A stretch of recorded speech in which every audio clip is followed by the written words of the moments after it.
조경래 목사님과 같은 교회에서 같은 사무실에서 수년간 지내면서 느낀 점이 있는데, 송원교회 담임 목사님으로 오셨고 1차 특세 때 제가 좀 마음속에 들었던 생각은 이 교회는 앞으로 잘 될 일밖에 없겠구나, 그런 생각을 했었는데, 제가 오늘 저녁이라 그런지 특별히 새벽에 뵐 때보다 훨씬 더 밝아지셨고, 그리고 교회 전체적인 분위기가 굉장히 향기가 나서 앞으로 예전에는 잘 될 일밖에 없었는데 앞으로는 대박 날 일밖에 없는 교회이겠구나, 그런 생각이 들었습니다.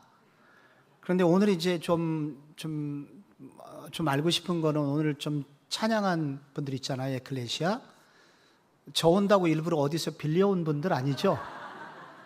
어디 경기도 어디에서, 경기도청에서 하시던 분들처럼 오늘 그냥 가슴이 터질 것 같아요. 찬양 듣는데 뭐 다 은혜로우시게 잘하셨지만 첫 번째 줄, 두 번째 줄 쓴 그 찬양하시는 분들 보면서 정말 가슴이 터질 것 같아요. 한 명 한 명의 태도가 정말 우리 송원교회는 정말 잘 될 일, 대박 날 일밖에 없는 교회라는, 여러분 제 그 예언이 이루어질 수밖에 없다는 거 여러분들 느끼실 겁니다. 그런 교회를 섬기시는 여러분에게 축하도 드리고, 특별히 지금 안 되신 분들이 있는데 안수 집사분들 정말 다음 주에 어떻게 하시려고, 다음 주가 정말 제가 염려가 됩니다. 그래서 안수 집사님들 금식하시면서 한 주 동안 찬양을 준비하심으로 다음 주를 정말 은혜로 넘어가실 수 있기를 제가 뒤에서 기도하고 가겠습니다. 네, 이번 주일날 다 금식을 선포하시고 안수 집사님들 한 주 내내 찬양 연습하셔갖고 우리도 살아있음을 좀 보여주시는 그런 시간이 됐으면 좋겠습니다. 그 한 나라나 한 사람의 인생이 많이 바뀌는 분기점을 일컬어서 터닝 포인트라고 하죠, 영어로. 그거를 제 한국말로 분기점이라고 합니다. 이번에 파리올림픽에서 남성 펜싱 복식조 사브르라는 경기에서, 사브르라는 경기는 뭐냐면, 이제 한 팀에서 먼저 5점을 1라운드에서 따면 다음 라운드로 넘어가는데, 이게 9라운드까지 있습니다. 그래서 45점을 먼저 따면 이제 그 경기가 끝나게 되는데, 우리나라 사브르 단체가 결승에서 헝가리를 만났습니다. 그런데 초기에는 앞부분에는 1라운드에서 3라운드까지 압도적으로 앞서 가다가 4라운드부터 위기가 찾아왔습니다. 그러다가 이제 5라운드, 6라운드 넘어가면서 25대 26으로 역전을 당했습니다. 이게 단체전은 이게 흐름 싸움이기 때문에 역전을 한번 당하면은 분위기가 꺾이게 되고 결국은 지게 됩니다. 이때 6라운드에서 한국팀 감독이 도박에 가까운 선수 기용을 합니다. 우리나라에서 가장 경력이 오래된 선수가 구본길이라는 선수인데, 이 사람을 빼요. 7라운드에서. 그리고 도경동이라는 8강전에도 4강전에도 한 번도 나온 적이 없는 신예 99년생을 투입하게 됩니다. 그런데 이 도경동이라는 그 99년생 MZ세대죠. 이 친구가 내리 5점을 땁니다. 한 점도 주지 않고. 그래서 완전히 역전을 시키고, 그래서 마지막에 이제 오상욱이라는 우리 베테랑이 45점을 땀으로써 45대 41로 금메달을 따게 됩니다. 그래서 그날 경기를 보신 분들은 다 알아요. 누구 때문에 이겼는가? 도경동 때문에 이긴 겁니다. 그 도경동이 해준 일이 뭐냐면 분위기를 바꾼 거예요. 폐색이 짙어가던 팀의 분위기에 기운을 불어넣은 거예요. 역전을 시키는 발판을 마련하게 된 거예요. 요걸 뭐라 그러냐? 그 경기의 승리에 있어서의 터닝 포인트다, 그렇게 이야기를 합니다. 그런데 이 터닝 포인트는 우리 인생에도 터닝 포인트가 있습니다. 폐색이 짙던 인생이 누군가를 만나면서 완전히 달라지는 경우가 있죠. 인생의 터닝 포인트입니다. 국가도 마찬가지입니다. 폐색이 짙어지던 그러한 소망이 없던 나라가 갑자기 새로워지면서 용기를 얻는 터닝 포인트가 있습니다. 여러분, 우리 나라의 경우를 돌이켜보면 터닝 포인트가 있었습니다. 우리는 정말 못 살았었습니다. 여기 어르신들은 다 기억할 겁니다. 우리나라는 1950년대에 세계 최빈국이었고, 그리고 필리핀과 캄보디아, 라오스로부터 원조를 받던 나라예요. 여러분이 알고 있던 대로 장축체육관, 필리핀에서 원조에 줘서 저거 지은 겁니다. 그러던 나라가 이렇게 잘 살게 됐습니다. 세계 지금 5번째, 6번째로 저희들이 잘 사는 나라가 됐습니다. 터닝 포인트가 언제였습니까? 첫째, 새마을 운동이 있었습니다. 둘째, 88 올림픽이 있었습니다. 이 두 번의 터닝 포인트를 통해서 나라가 비약적으로 성장하고 세계 속의 한국, 요즘은 한국을 모르는 나라가 없습니다. 그래서 우리 교회도 지금 해외로 조금 이렇게 음식을 수출하는 사업을 하는 이제 몇 분이 계신데, 이분들이 하는 얘기가 요즘 다른 업종은 잘 안 되는데 이 업종은 한류 바람을 타고 한국의 이름이 너무 알려졌기 때문에 그냥 한국 음식이 동일한다고 합니다. 그래서 그 업종만 잘 되고 있어요.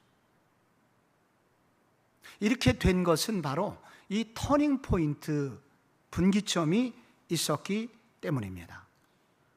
그런데 지금 한국 교회의 분위기가 어떻습니까? 지금 한국 교회, 제가 지나간 좀 한 달간 조금 시간적 여유를 가지고 제가 여러 교회를 방문을 해봤습니다. 한 10교회 중에 9교회는 조금 많이 어렵습니다. 이렇게 오늘처럼 이렇게 에클레시아, 소망이 있는 그런 분위기 있는 교회는 한 10교회 중에 1교회 정도 된다고 제가 그렇게 통계적으로만 알고 있다가 각 여러 교회를 방문해 보면서 몸으로 느끼게 되었습니다. 그런데 아무리 어려워도 누군가 그 교회에 분기점을 만드는 사람이 있거나 분기점을 만드는 사건이 일어나게 될 때, 어떤 그런 예배가 시작될 때 여러분, 그 교회는 새롭게 일어나게 되고 또 새로운 일을 이뤄내게 됩니다. 여러분, 요즘 제가 방금 우리 교회 잘 되는 업종 하나만 얘기했습니다. 근데 정말 나머지 자영업을 하시는 우리 교회 성도님들 중에 잘 된다는 얘기를 그분 외에는 들어본 적이 없어요. 99분은 힘들어요. 한 분만 잘 돼요. 이분들이 뭐라고 그러냐면은 IMF 때보다도 코로나 때보다도 훨씬 어렵다고 합니다. 그래서 이런 일들을 하고 있는 분들이 모두 다 죽을 맛이에요. 그런데 지금 더 큰 암초가 기다리고 있습니다. 우크라이나와 러시아 전쟁의 재점화. 그런데 더 큰 게 기다리고 있어요. 이란이 지금 언제 이스라엘을 폭격할 것인가. 세계 전쟁이 이제 발발하게 되면 지금 유가 폭등과 이미 주식이 대폭락을 지금 거듭하고 있습니다. 이런 위기 상황입니다. 그런데 지금 영적으로 한국 교회는 기댈 만한 그런 교회가 없을 정도로 영적으로 세상 사람들의 비난을 당하고 있고, 그리고 교회마다 역부흥의 시대를 만나고 있습니다. 그런데 바로 이런 시기에 혹시 여러분 중에 개인적으로 어려움을 당하고 계신 분, 병원에 갔더니 갑자기 암이라는 얘기를 들었거나, 혹은 자녀에게 어떤 심각한 문제가 사건을 들었거나, 여러분이 인간관계에서 어떤 치명적인 아픈 일을 지금 당하고 있는 등 이런 특별한 고난을 당하고 계시다면 여러분이 당하는 고난은 어느 때보다 깊은 고난의 골짜기를 걷고 있으실 겁니다. 지금 많은 분들이, 그리고 많은 교회들이 패배주의 속에서, 영적인 무력감 속에서, 그 고난 속에서 빠져나올 수 있는 길을 찾지 못해서 방황하고 있는 중입니다. 그러나 아무리 어려워도 어떤 분기점이 마련이 된다면, 어떤 분기점이 되는 사건이 일어날 수만 있다면 우리 인생은, 우리의 삶은 거기서 끝나질 않습니다. 여러분, 오늘 우리가 읽은 본문의 핵심은 이스라엘의 역사상 최악의 어둠이 최선의 승리로 바뀐 역사적 분기점을 설명하고 있는 그런 본문을 읽으신 겁니다. 여러분, 이때가 언제인지 아시겠어요? 사사시대 말기입니다. 사사시대 끝부분, 여러분 삼손 얘기 다 알고 있습니다. 그렇게 힘이 셌지만 범죄에서, 세상을 좋아해서 머리 잘리고 두 눈 뽑히고,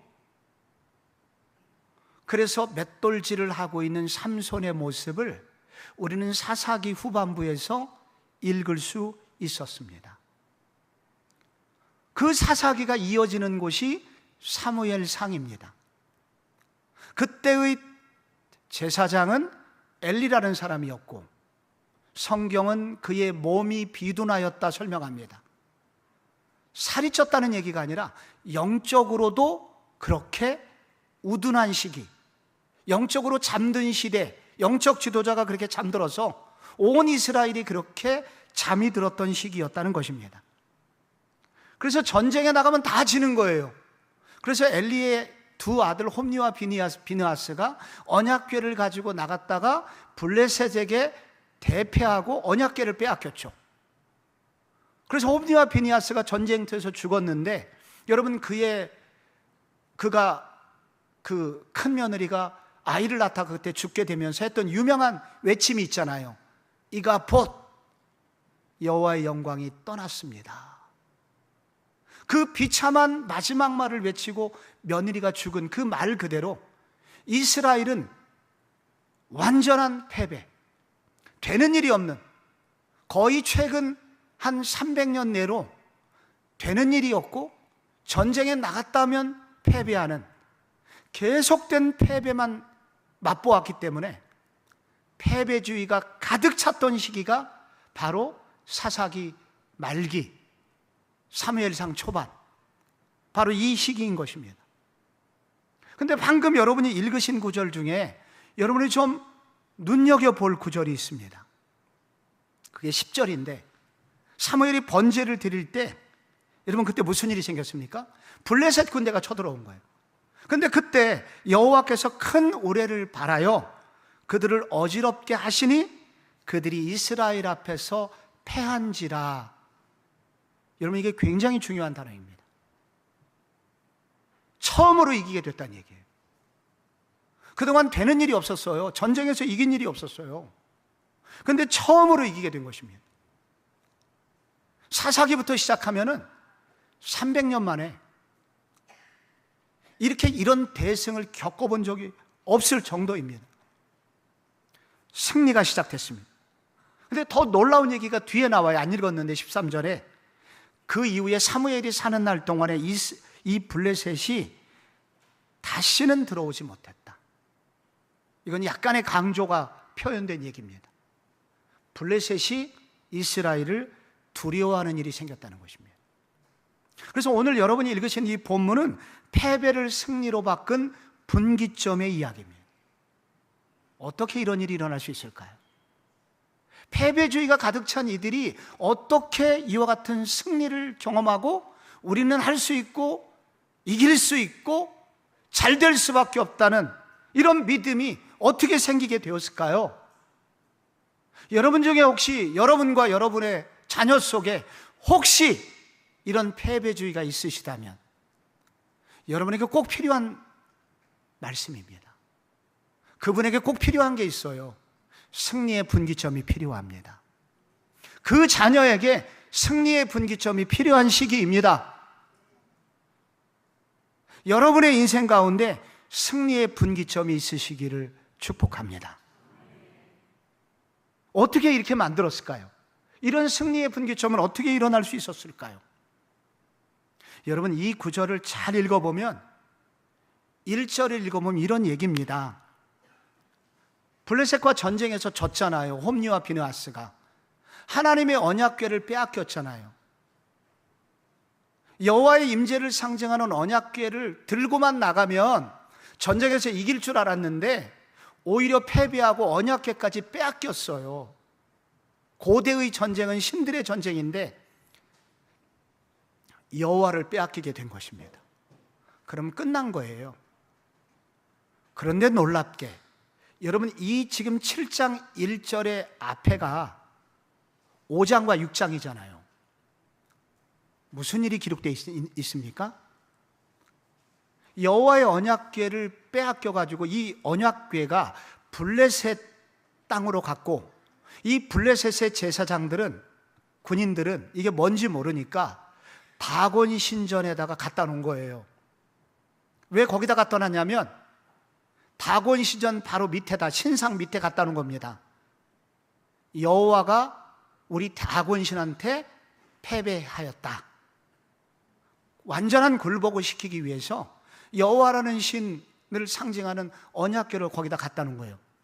근데 다음날 아침에 이 다곤 제사장이 그 신전에 들어가서 기절하듯 놀라게 되죠. 다곤 신상이 엎어져 있는 거예요. 그냥 엎어진 게 아니라 목이 부러져 있었고 팔다리가 다 부러져 있었습니다. 그걸로 끝난 게 아닙니다. 그때부터 유행성 출혈열, 들쥐들이 갑자기 나타나갖고 패스트균을 옮기면서 사람들이 전염병으로 죽어나가기 시작했습니다. 그래서 이 다곤의 제사장들이 긴급 총회를 열게 된 거예요. 이게 무슨 일이냐? 그들이 이구동성으로 말하기를 저 언약궤가 들어온 다음부터다. 그래서 그들은 두려워 떨면서 이 여호와의 언약궤를 다시 암소 2마리의 힘을 의지해서 다시 이스라엘 진영으로 보내게 됩니다. 그걸 베세메스 2 암소가 끌고 가죠. 여호와를 언약궤를 빼앗겼으니까 이제 우리는 끝났다라고 생각했는데 끝난 게 아니었습니다. 오히려 여호와 하나님이 붙들려 가서 이제는 우리는 끝났고 우리 인생은 종쳤다라고 생각했는데 그게 아니었습니다. 끌려간 여호와의 언약궤, 그런데 그 언약궤는 블레셋 진영을 초토화시키게 된 것입니다. 다곤의 목을 부러뜨리고 팔다리를 부러뜨리고, 그리고 다곤이 믿고 있는 블레셋 전역의 패스트를 전염시켜가지고 그들 모두를 벌벌 떨게 만드신 것입니다. 이스라엘은 패배했다고 생각한 바로 그 순간에 포로가 되신 여호와 하나님은 적진에 들어가서 적진을 완전히 무력화시킨 것입니다. 여기 하나님이 어떤 분이신지가 나옵니다. 이스라엘이 죄를 지어서 하나님은 그 이스라엘을 잠시 전쟁에서 패배하게 하셨습니다. 그들을 도와주지 않으셨습니다. 그런다고 여호와 하나님이 돌아가신 게 아니었습니다. 이스라엘이 범죄하여 하나님이 잠시 행동을 정지하신 것뿐이지 그 하나님이 돌아가신 게 아니었습니다. 이스라엘이 범죄한 바로 그 시간에도 여호와 하나님은 살아계셨고 여호와 하나님은 당신의 사역을 하고 계셨습니다. 하나님은 세상 한가운데서 여전히 살아계신 하나님이시고 역사하신 하나님이시라는 것입니다. 교회가 조롱을 당하고 교회가 조금 욕을 먹어서 하나님이 마치 우리를 안 도와주시는 것 같은 그러한 상황 속에서도 하나님은 돌아간 것이 아니었습니다. 죽으신 하나님이 아니었습니다. 여전히 그분은 살아계신 하나님이었습니다. 우리만 만약에 정신을 차릴 수 있다면 하나님은 다시 일하실 하나님이시라는 것을 말씀해주고 계신 것입니다. 우리의 소망은 우리에게 있는 것이 아닙니다. 우리 교회의 소망은 우리에게 있는 것이 아닙니다. 우리의 소망은 우리의 열심과 노력에 있는 것이 아닙니다. 우리의 소망은 여호와 하나님에게 있습니다. 왜냐하면 하나님은 살아계신 하나님이시고 역사하시는 하나님이시기 때문입니다. 지금도 하나님은 일하고 계시다는 거예요. 작년 2023년 2월에 무슨 일이 있었냐면은 미국 켄터키 윌모어라는 그러한 인구 6,000명 되는 작은 마을이 있습니다. 그런데 이 마을이 조금 유명한 이유는 에즈버리라는 대학이 있어요. 그래서 조금 유명합니다. 그런데 이 대학에서, 이 작은 소도시 대학에서 미션 스쿨이기 때문에 매주 채플이 있어 예배가 있는데 2월 어느 주일에 2월 초였습니다. 채플이 끝났습니다. 그래서 교목이 나가고 학생 20명 정도가 이렇게 남아서 기도를 하고 있었습니다. 그런데 갑자기 이상한 일이 벌어졌습니다. 학생들의 입에서 좀 이상한 말이 막 나오고, 그리고 좀 찬양을 하는데 너무 기쁜 일이 좀 생기고, 그래서 그거를 사진을 찍어갖고 기숙사 친구들한테 이런 일이 있다고 보냈습니다. 그랬더니 이제 기숙사에서 친구들이 좀 더 모였습니다. 그렇게 해가지고 거기서 찬양 집회, 기도회가 시작이 되었습니다. 이 기도회가 24시간이 됐는데도 안 끝나는 거예요. 그 예배당이 3,000석 정도 됩니다. 그런데 나중에는 거기에 들어가고 싶어도 들어갈 수 없어서 3,000명 들어가는 곳에 조금 일부가 나오면 대기하고 있는 분이 2만 명이었습니다. 그렇게 2주간이 기도회가 계속되었습니다. 이것을 에즈베리 부흥이라고 합니다. 1년 전에 있었던 일. 이런 부흥의 소식이 들리면서 잠들어가던 미국 교회, 꺼져가던 젊은이 선교에 불이 붙었습니다. 그래서 미국 교회 이곳저곳에서 다시 한번 해보자. 다시 한번 하나님 나라에서 한번 일해보자. 이런 일들이 일어나게 되었습니다. 어떻게 이런 일이 생길 수 있습니까? 하나님이 살아계시기 때문입니다. 하나님이 지금도 일하고 계시기 때문입니다. 하나님은 죽으신 하나님이 아닙니다. 살아계신 하나님이고 지금도 역사하시는 하나님입니다. 바로 그래서 이스라엘의 범죄에도 불구하고 하나님의 승리가 여기에 기록되어 있는 것입니다. 이게 이스라엘의 분기점의 시작이 된 것입니다. 그러면은 우리 사람은 아무것도 안 해도 되나요? 하나님이 다 일하시니까? 그렇지 않습니다. 바로 이러한 하나님의 살아계심을 경험한 한 사람, 사무엘이 이제 백성들을 깨우기 시작합니다. 먼저 하고 있는 일이 있습니다. 사무엘이 무엇을 하냐면, 여러분, 이러한 하나님의 살아계신 역사가 갑자기 일어난 것이 아닙니다. 사무엘이 지나간 20년 동안, 여기 기록이 안 되어 있는데, 요 6장부터 이 3장 마지막부터 지금 6장을 지나 7장을 읽었는데, 요 사이에 시간이 약 20년의 시간이 있거든요. 요 20년의 시간을 사무엘이 무슨 일을 했는지가 기록이 2절에 나와 있습니다. 여러분이 거기 읽어보시면은 여기 자막을 넘기시는 분이 너무 지혜롭게 지금 2절을 벌써 띄워놓으셨네요. 거기 이렇게 기록되어 있죠. 괴가 기럇 여아림에 들어간 날부터 20년 동안 오래 있은지라 이스라엘 온 족속이 여호와를 어떻게 하니라? 사모하니라. 이게 무슨 얘기냐면 언약궤 빼앗겼다고 돌아왔잖아요. 돌아와서 그 언약궤가 기럇 여아림, 그때 그것을 들여다보다가 사람들이 죽었어요. 그래서 무서워가지고 이 언약궤를 기럇 여아림 어느 집에 방치해 놓게 된 것입니다. 그때부터 지금 오늘 사무엘이 오늘 나타나는 이 7장 1절 사이에 몇 년? 20년 동안이라고 기록이 되어 있잖아요. 20년의 세월이 흘렀다는 거예요. 그런데 그 20년 세월 동안 사무엘이 한 일이 있습니다. 사무엘은 여러분 앞부분에 보면은 어린 사무엘이에요. 엘리 밑에서 도제 수업을 받고 있었습니다. 그게 3장에 나오잖아요. 그리고 사무엘이 나오질 않아요. 그리고 4장부터 6장까지 전쟁에서 패배한 사건, 언약궤 사건이 나오죠. 그리고 30년, 20년 세월이 지금 지난 거예요. 그런데 그 20년 동안 무슨 일이 거기 있었다고요?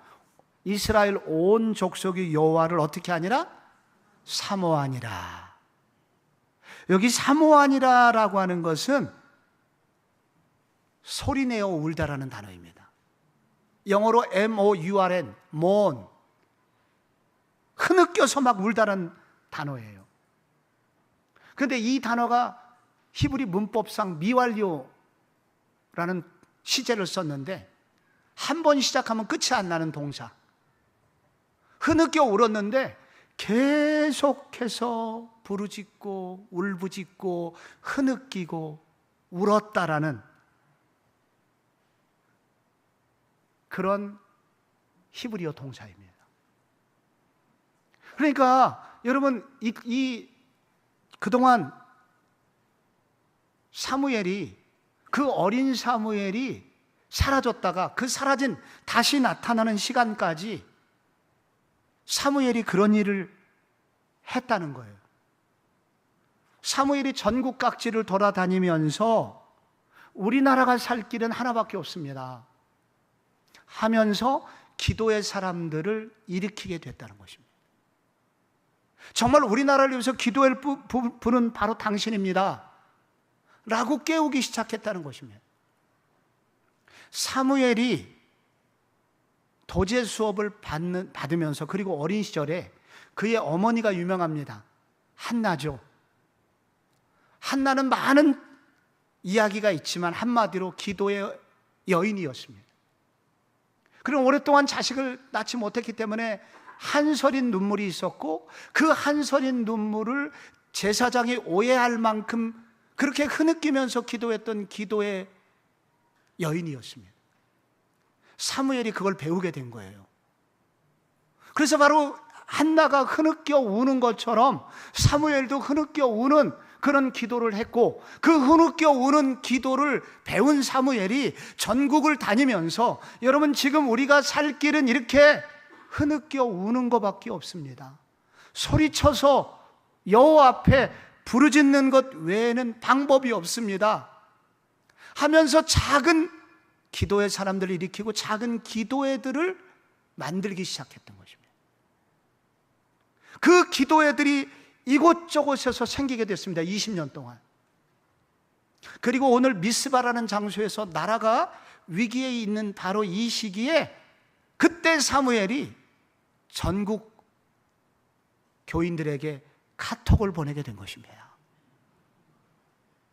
그래서 이렇게 모이게 된 거예요. 근데 여러분, 카톡을 받으면 금방 오시나요? 여러분, 오늘 송원교회에 오늘 중요한 금요기도회가 있습니다. 이렇게 카톡을 보내면 송원교회는 오시죠. 그죠? 많은 분들이. 다른 교회는 잘 안 옵니다. 근데 어떤 사람이 오느냐?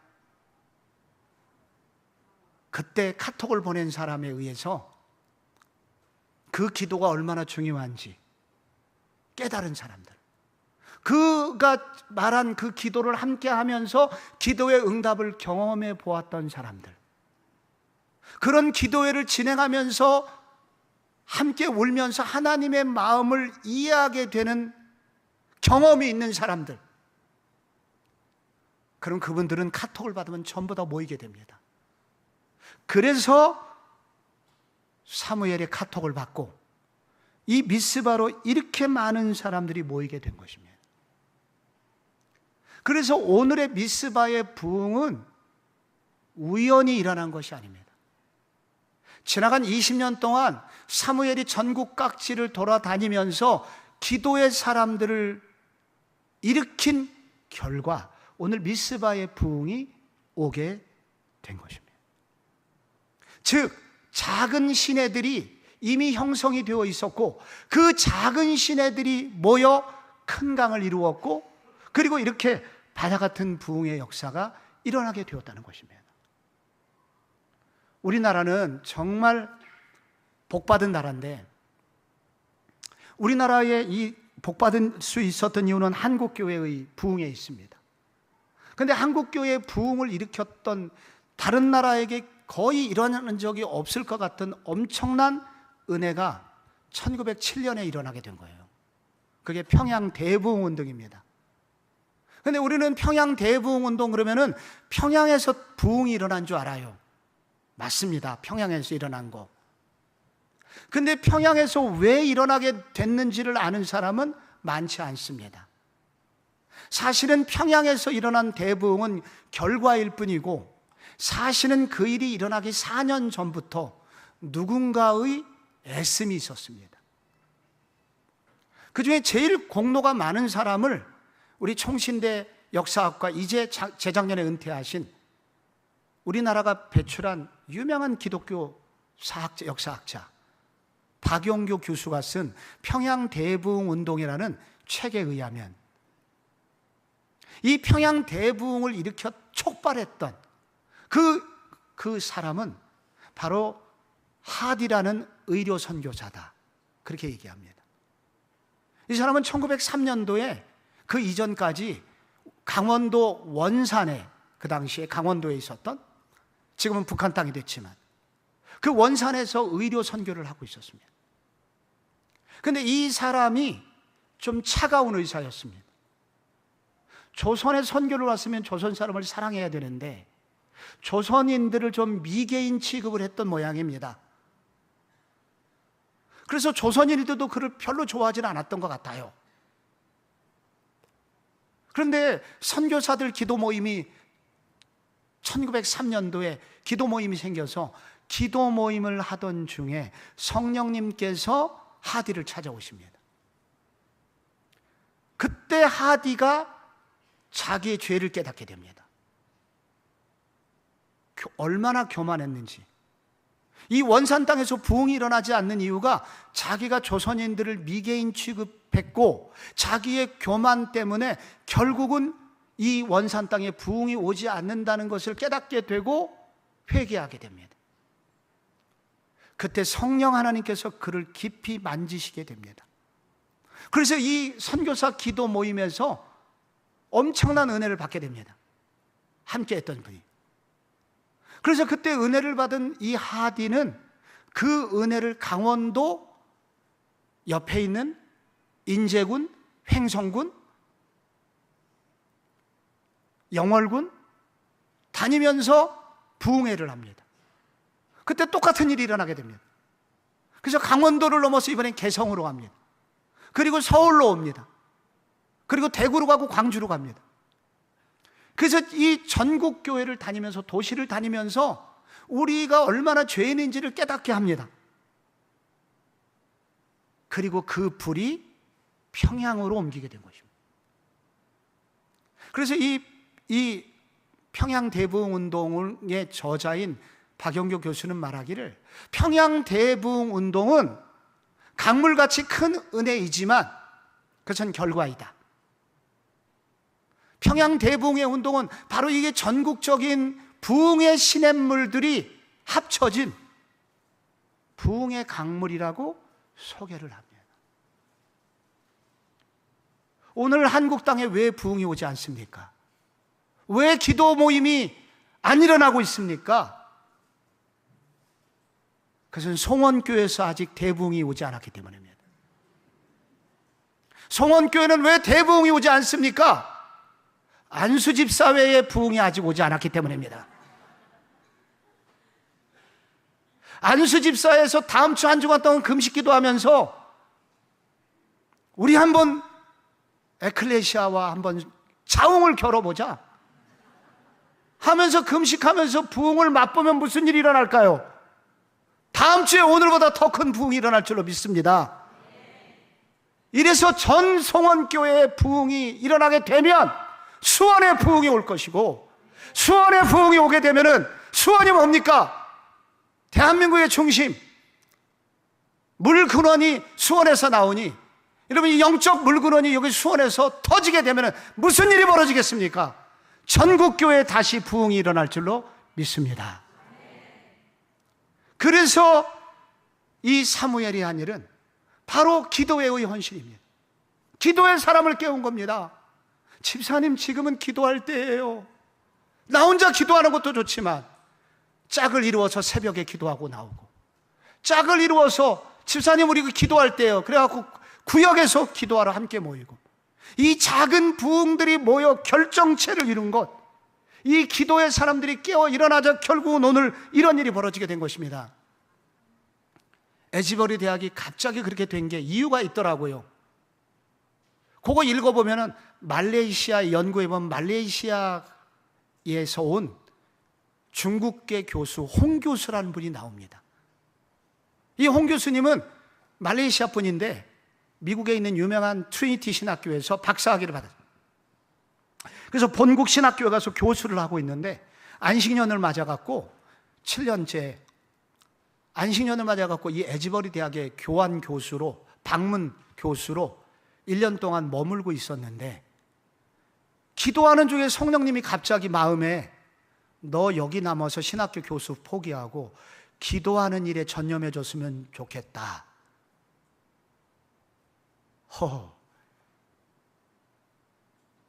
아니 지금 잘 나가는 신학교 교수인데 기다리고 있는 학생들도 있고, 신학교 교수 그만두면 직업이 없잖아요.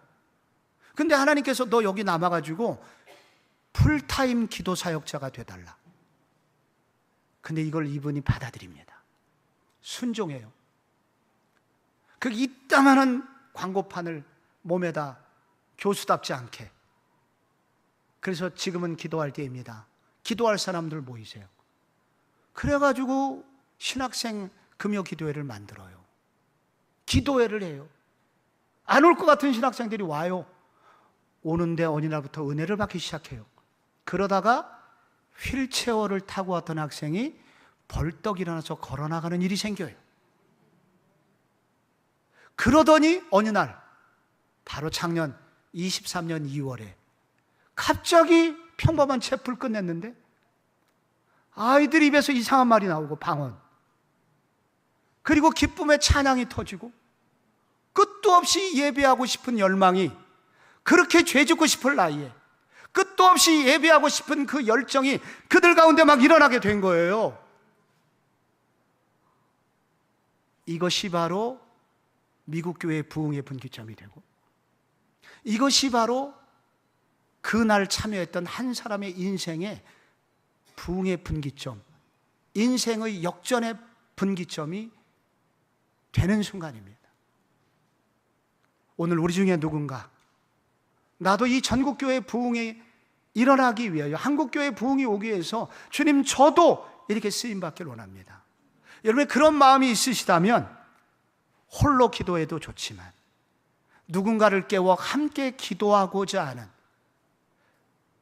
그렇게 하나님 앞에 기도의 사람으로 헌신하는 사람들이 한 명, 두 명 늘어나게 될 때 하나님은 송원교회를 통해서 이 나라의 부흥의 분기점을 일으키실 것이라고 믿습니다.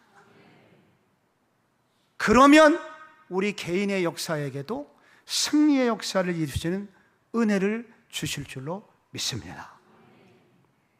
여러분, 여기에 기란 여아림에서 20년 동안 여호와를 사모하니라 그렇게 나오잖아요. 근데 여기 궤, 이 언약궤를 말하는데, 여러분 여기서 사모하다라는 단어가 이제 울다라는 뜻이었다는 말씀을 드렸습니다.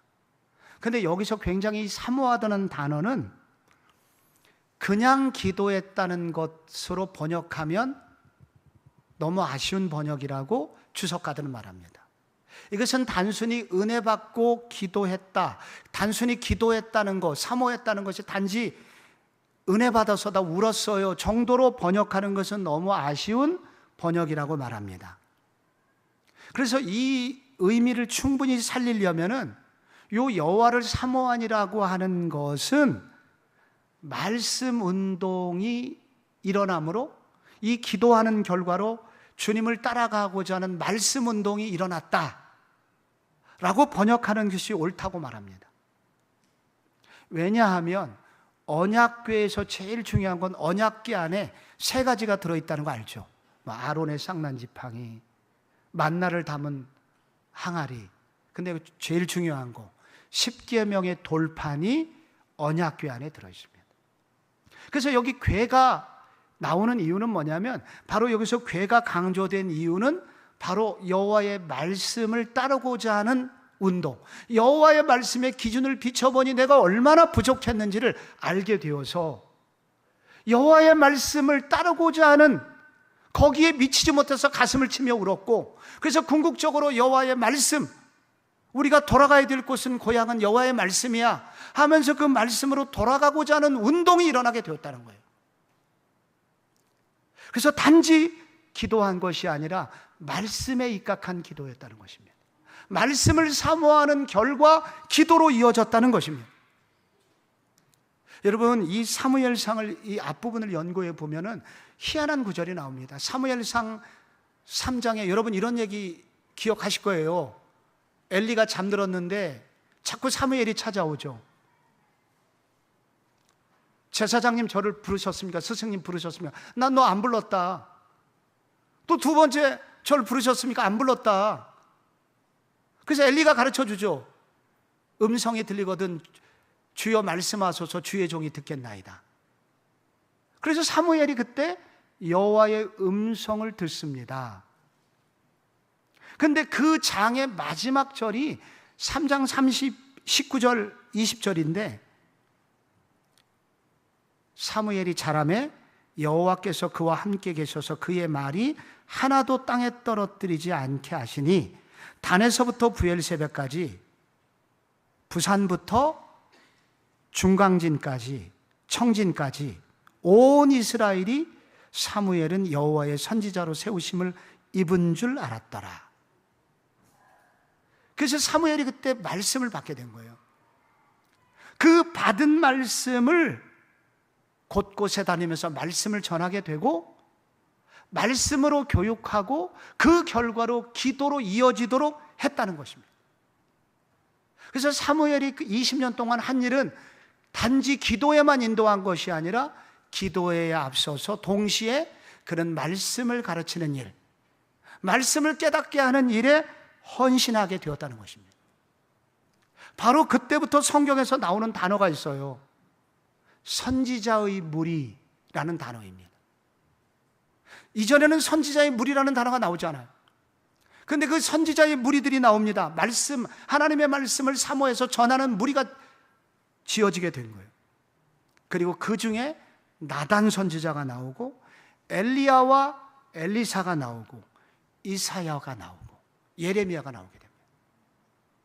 바로 이 20년 동안 바로 한 일은 뭐냐? 사무엘은 지나간 20년간 바로 하나님의 말씀을 전하는 일에 집중하였고, 그 말씀을 통해서 은혜 받은 사람들을 하나로 묶어서 말씀을 심화 교육했고, 그 결과로 여호와를 따르는 고자 하는 운동을 일으키게 되었다는 것입니다.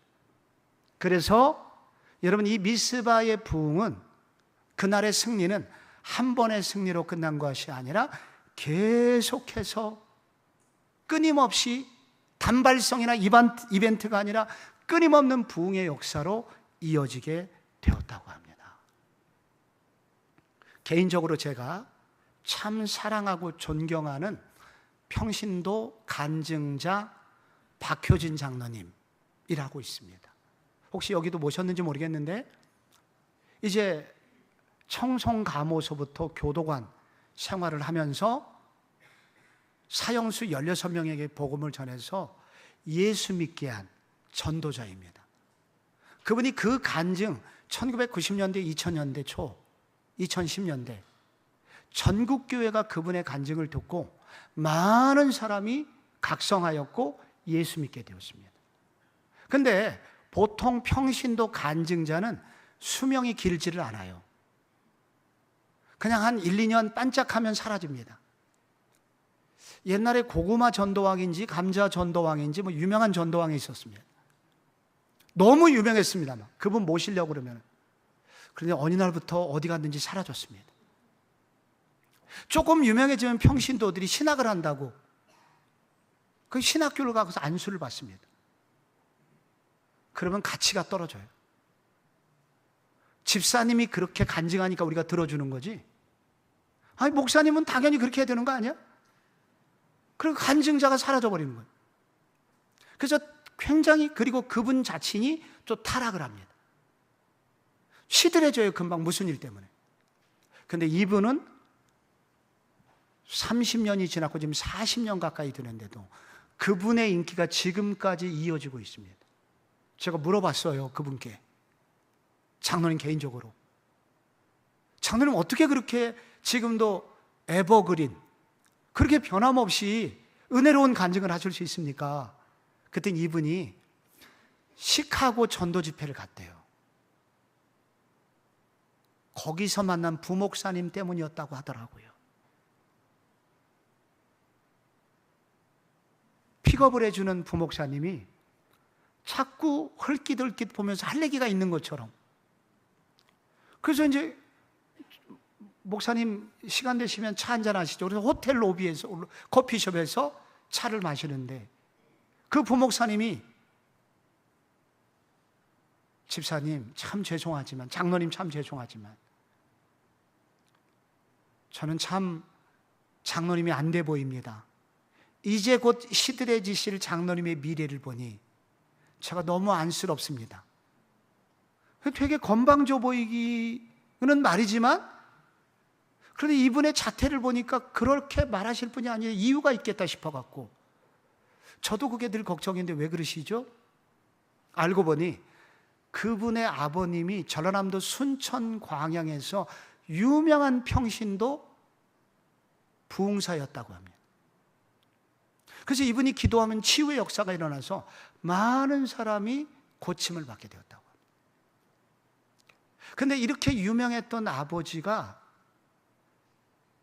몇 년 후가 되자 집에 돌아오면 욕을 하기 시작했고, 그리고 엄마를 때리기 시작했다고 합니다. 그러다가 무슨 사고로 돌아가시게 된 거예요. 그래서 이 부목사가 된 이 아들은 이 문제를 가지고 평생 고민을 했다고 합니다. 그렇게 치유의 기적이 일어났던 우리 아버지가 왜 그렇게 되셨을까? 왜 집에 오면 욕을 하고 왜 엄마를 때렸을까? 알고 보니 평신도잖아요. 말씀이 없었던 겁니다. 목사들은 죽으나 살아 말씀 앞에 서야 됩니다. 제가 이번 주도 설교를 해야 되고 내일도 설교를 해야 되잖아요. 싫어도 말씀 앞에 서야 돼요. 그런데 놀랍게 이 말씀이 우리를 잡아줍니다. 그래서 사고가 덜 나는 거예요. 이것이 우리를 계속해서 푸르게 해주는 거예요. 그런데 이 평신도 간증자는 그것만 하면 되거든요. 그런데 자기가 반복해서 그 일을 하다 보니까 여기서 더 이상 생명력이 나오지 않는 거예요. 반복되다 보니까 쥐어짜게 되고, 쥐어짜다 보니 감정이 메마르게 되고, 그렇게 쥐어짜다 보니 결국은 작은 말에 분노하고 상처받게 되고 욕하게 되고 자기 아내까지 폭행하는, 그러면서도 죄인인 줄 모르는, 그렇게 되더라는 거예요.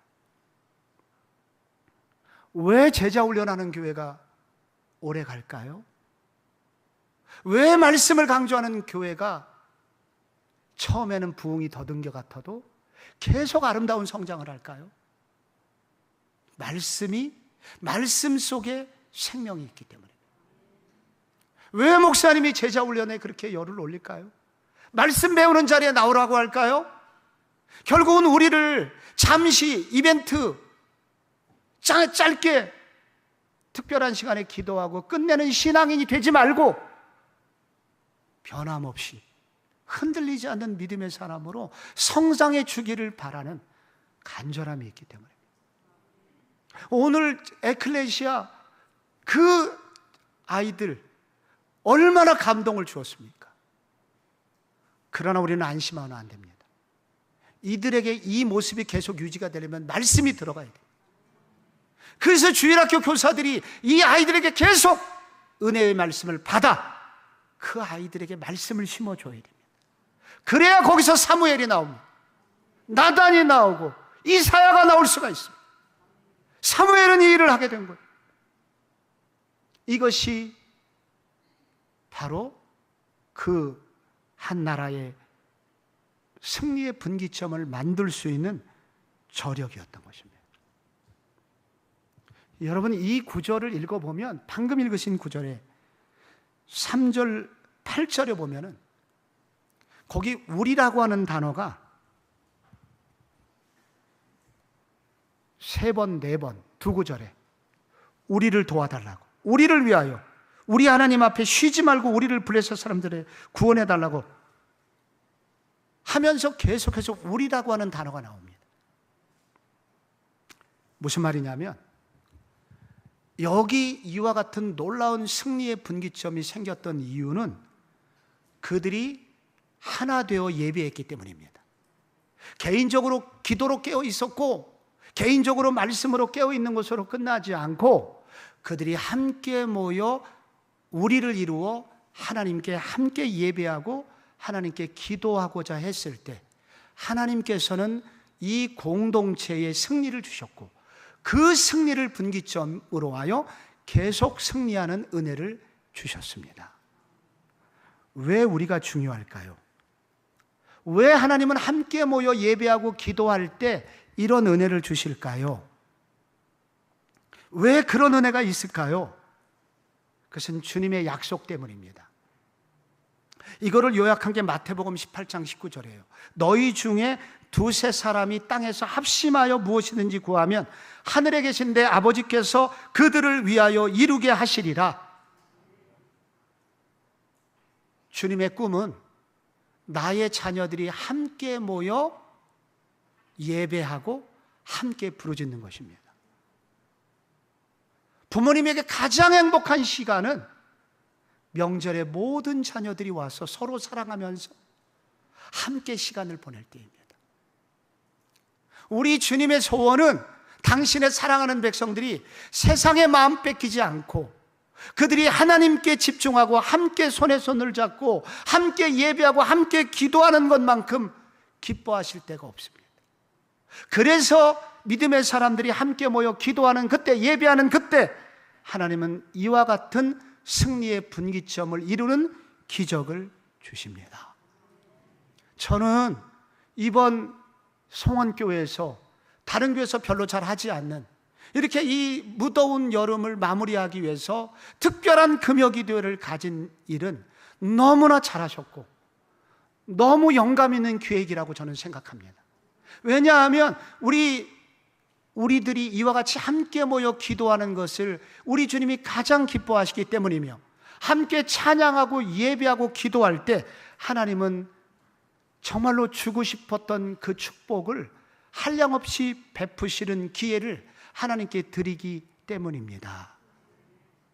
저는 우리 교회도 특세를 합니다. 1년에 2번씩 저희도 특세를 하는데 제가 매우 신기하게 생각하는 일이 있습니다. 다른 때 응답을 주셔도 되는데 꼭 굵직한 기도 제목을 특세 때 주십니다. 우리 교회 수건 사업은 주차장 문제였습니다. 우리 교회 바로 옆에 서울 사대부고 2만 평이나 되는 운동장 갖고 있었지만은 그들이 우리를 오해해가지고 한 20년 동안 주차장의 문을 열어주지 않았는데 놀랍게 1차 특세 끝나는 시점에서 그 주차장의 문이 열렸습니다. 제가 첫 번째 특세 때 여기 와서 짧게 간증을 했었는데 지금 이제 6년이 지나서 여러분 잊어먹어 주셔서 너무 감사합니다. 그런 일이 있었다고 내가 간증을 드린 바 있었는데 그게 뭐냐면은 1차 특세 끝날 때 주셨습니다. 이땡땡 집사님이 2015년 우리 교회 6차 특세 끝나는 날 저한테 문자를 보냈습니다. 2년 동안 아파트 경매 때문에 자기 아파트가 경매에 걸려갖고 이거 법적으로 해결하라고 죽을 똥 살똥 애를 썼는데 주님이 이거 해결해 달라고. 2년 동안 끌어왔던 경매가 특세 끝나는 날 해결됐답니다. 감사 편지가 와서 2017년 8월 8차 특세 때 우리에게 조땡땡 권사님이 문자가 왔습니다. 우리 성북, 우리 그 동대문구 용두동에 청량리 부근에 정말 이게 재개발이 돼야 되는데 용두 6구역이에요. 그걸 맡으신 분인데 이게 재건축 승인이 나지 않는 겁니다. 될 듯 될 듯 안 되는 재건축 문제잖아요. 특세 끝나는 금요일 오후에 드디어 재건축 승인이 떨어져가지고 용두동 사람들 모두 다 성복중앙교회 기도의 덕을 보았습니다 라고 문자가 왔습니다. 다른 때 주셔도 되는데 왜 꼭 특세 때 주시냐고요? 주님의 소원이기 때문에, 주님이 가장 기뻐하는 시간이기 때문입니다. 여러분, 이미 금요 집회와 이번 특세가 여러분 송원교회의 부흥의 분기점이 되는 시간이 될 줄로 믿습니다. 이것은 동시에 여러분 개인 한 사람 한 사람에게 정말로 인생을 뒤집는 역전의 발판을 마련하는 승리의 분기점이 되시기를 축복합니다. 여러분, 오늘 이후에 이제 목사님이 기도에 인도할 때 여러분 이것이 승리의 분기점이 되는 것은 여러분 믿음으로 받고 기도할 때 모두에게 그렇게 일어날 줄로 믿습니다. 제가 기도하겠습니다. 아버지 하나님, 이렇게 금요 기도회를 통해서, 특별 금요 기도회를 통해서 하나님께서 놀라운 축제가 예비되고, 그리고 우리 모두 우리 송원교회 성도들이 승리의 분기점을 이루는 시간 되기 원하는 하나님의 소원이 있기 때문임을 압니다. 주여, 이번 특별 금요 영성 집회 기간을 통해서, 특세 기간을 통하여 여러분 개인적으로는 영적인 슬럼프로부터 벗어나 승리의 발판이 마련되는 시간이 되게 하여 주옵소서. 교회적으로는 다시 부흥의 분기점이 되는 시간이 되게 하여 주시오며, 우리 수원 송원교회 덕분에 한국교회의 부흥이 앞당겨지는 놀라운 역사가 이번 금요기도회와 특세를 통하여 일어나게 하여 주옵소서. 예수님의 이름으로 기도드립니다. 아멘.